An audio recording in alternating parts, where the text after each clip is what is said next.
Hello everyone, welcome to on my YouTube channel Education Tube. Today I am going to talk about World Wetlands Day.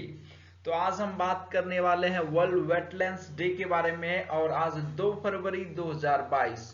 तो प्रत्येक साल 2 फरवरी को मनाया जाता है वर्ल्ड वेटलैंड्स डे। तो यहाँ पर देखें तो थीम है world land action for people and nature. तो आज हम बात करने वाले हैं डिटेल से वर्ल्ड वेटलैंड्स डे के बारे में और जानेंगे इसके बारे में डिटेल से। अगर आपने हमारे चैनल को लाइक शेयर सब्सक्राइब नहीं किए हैं तो कर दीजिए। तो चलिए स्टार्ट करते हैं। वर्ल्ड वेटलैंड्स डे 2022 में देखें क्या खासियत है। यहाँ पर every year the world wetlands day is celebrated on February 2। The day is marked to increase awareness about the importance of wetlands in the world. It is celebrated on the February 2 because the Convention on Wetlands was adopted on February 2, 1971 in Ramsar, Iran. It is also popularly called the Ramsar Wetland Convention. तो यह शुरुआत जो देखा जाए world wetlands day का 2 फरवरी 1971 ईस्वी में हुआ है और यह रामसार एक जगह ईरान में, वहां पर यह कन्वेंशन हुआ 2 फरवरी 1971 को और तब से हम 2 फरवरी को ही वेटलैंड्स डे सेलिब्रेट करते हैं। और इसका प्रत्येक ईयर जो है थीम होता है अलग अलग। तो 2022 का थीम है यहाँ पर wetlands action for people and nature. तो ये एग्जाम में पूछा जाता है कि 2022 में जो है वर्ल्ड वेटलैंड्स डे का थीम क्या था। तो आप यहाँ पर ये इसको याद कर सकते हैं, wetlands action for people and nature. उसके अलावा जानते हैं डिटेल से वेटलैंड्स के बारे में कि कौन कौन सा एरिया जो है वेटलैंड्स के अंतर्गत आते हैं। तो देखें यहाँ पर wetlands are ecosystem saturated with water either seasonally या परमानेंटली। तो जब भी वेटलैंड्स की बात कर रहे हैं तो हम यहाँ पर बात करेंगे पानी से रिलेटेड, न्यू वाटर से रिलेटेड एरिया, चाहे वह सीजनली हो या चाहे परमानेंटली हो। सीजनली मीन्स कुछ सीजन के लिए जो है वहां पर पानी रहते हैं और बाद में सूख जाते हैं, लेकिन परमानेंटली भी होगा जहां पर सालों भर पानी हमेशा रहते हैं। तो सीजनली या परमानेंटली दोनों तरह के एरिया जो है यहाँ पर वेटलैंड्स में आते हैं।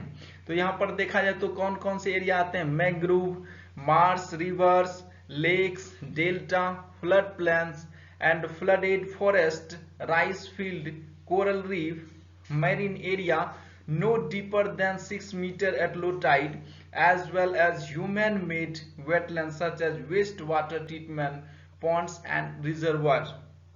तो यहाँ पर देखा जाए तो वेटलैंड्स में जो इंक्लूडेड एरिया है वो मैंग्रोव फॉरेस्ट हो गया, मार्श एरिया जो कि दलदल वाला क्षेत्र होता है जो कि समुद्र के किनारे या नदी के किनारे वाले रीजन होता है, और रिवर यहाँ पर इंक्लूडेड, लेक्स और डेल्टा, और फ्लड प्लेन जहाँ पर बाढ़ आते हैं यानी कि सीजनली जो एरिया में बाढ़ आते हैं वो एरिया भी यहाँ पर वेटलैंड्स में इंक्लूड किया गया है।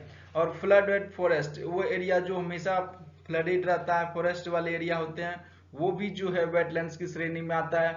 और यहाँ पर राइस फील्ड जो कि बहुत इंपॉर्टेंट है, इसको भी जो है वेटलैंड्स की श्रेणी में शामिल किया गया है। Coral reef and marine area यानी कि समुद्री वाले एरिया जिसकी गहराई जो है 6 मीटर से अधिक ना हो तो उसको भी जो है वेटलैंड्स की श्रेणी में काउंट किया जाता है। As well as human made, यहाँ पर देखा है तो वेटलैंड्स ह्यूमन मेड भी हो सकता है और नेचुरली भी हो सकता है। तो यहाँ पर ह्यूमन मेड जो वेटलैंड्स होगा वो किस तरह से बनते हैं, यहाँ पर as a waste water treatment ponds and reservoirs. जो कि वेस्ट वाटर होते हैं सिटी से, वो कहीं ना कहीं पॉन्ड में इकट्ठा होते हैं, कहीं ना कहीं वो एरिया जो है देखा है तो ह्यूमन मेड वेटलैंड्स में काउंट किया जाता है। उसके अलावा जाना यहाँ पर फैक्ट क्या है, they cover only around 6% of the earth land surface and 40% of all plant and animal species live या breed in wetlands। देखें तो दुनिया का जितना क्षेत्रफल है अर्थ का, उसका 6% एरिया ही वेटलैंड कवर करता है, और उस 6% एरिया में देखा है तो दुनिया का 40% प्लांट और एनिमल स्पीसीज देखा जाए तो रहते हैं या तो उसमें ब्रीड करते हैं। तो बहुत इंपॉर्टेंट है यह वेटलैंड्स हमारे लिए, इसीलिए इसको जो ज्यादा करंट अफेयर में जो है तवज्जो दिया जाता है। तो चलिए देखते हैं। तो यहाँ पर हम बात करेंगे इंडिया में। इंडिया में वेटलैंड्स की संख्या कितनी है और क्या यहाँ पर इशू है उसके बारे में भी हम डिस्कस करेंगे। There are 47 wetlands in India. their total surface area is 1 million hectare. India has lost 30% of its wetlands in the last 30 year. तो देखा जाए तो भारत में टोटल 47 वेटलैंड्स हैं और यह दुनिया यानी कि भारत का जो कवर है उसमें देखा जाए तो यह 1 मिलियन हेक्टेयर भूमि जो है कवर करता है। और इसका जो इशू है कि लास्ट 30 सालों में देखा जाए तो 30% एरिया जो है घटा है वेटलैंड्स का। इसके लिए बहुत सारे रीजन है, अर्बनाइजेशन हो सकता है, पोल्यूशन हो सकता है, एग्रीकल्चर फील्ड में इंप्रूव देखा जाए तो हो सकता है। तो जिसकी वजह से इंडिया में वेटलैंड्स धीरे धीरे घटते जा रहे हैं। लेकिन वेटलैंड्स की जो संख्या है वो उसमें कहीं ना कहीं देखा है तो इजाफा हुआ, अभी 47 करेंटली है।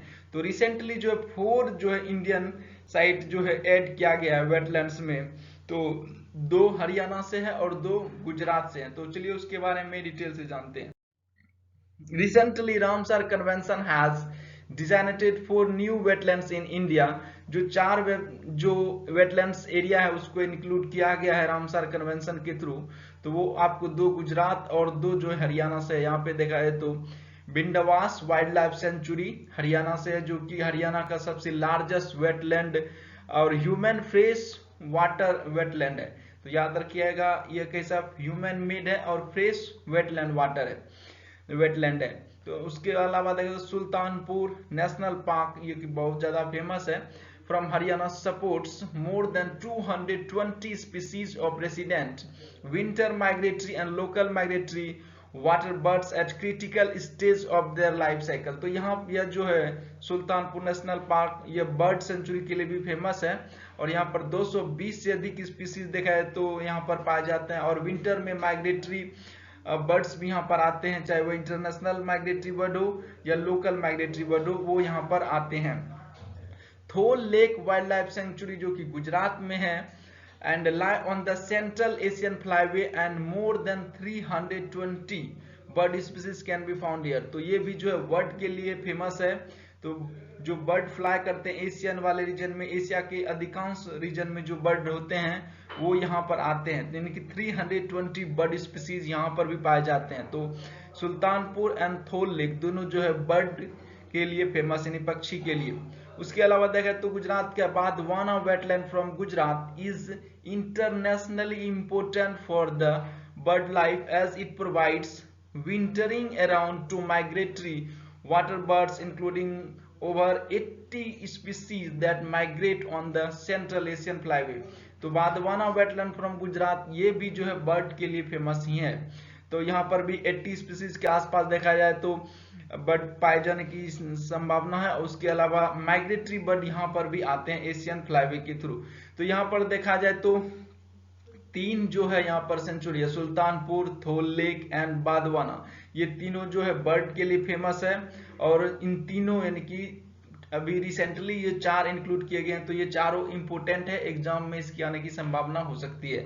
तो आप देख सकते हैं यहाँ पे।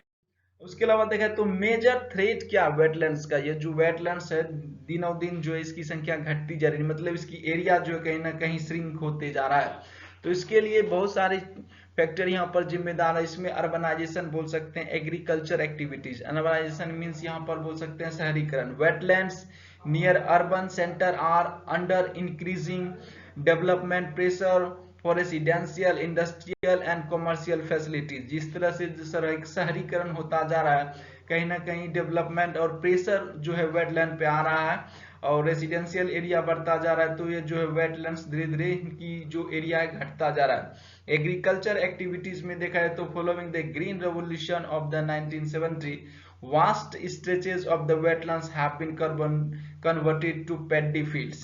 Construction of a large number of reservoirs, canals, dams to provide for irrigation significantly alter the hydrology of the associated wetlands. इसके अलावा देखा है तो एग्रीकल्चर का जो एक्टिविटीज हुआ, जो ग्रीन रेवोल्यूशन हरित क्रांति की शुरुआत हुई 1970 में, तो बहुत सारे वेटलैंड को देखा जाए तो पैडी फील्ड यानी कि धान के खेतों में कन्वर्ट कर दिया गया, जिसकी वजह से यहाँ पर वेटलैंड की जो एरिया है वो कहीं ना कहीं घटता हुआ नजर आ रहा है।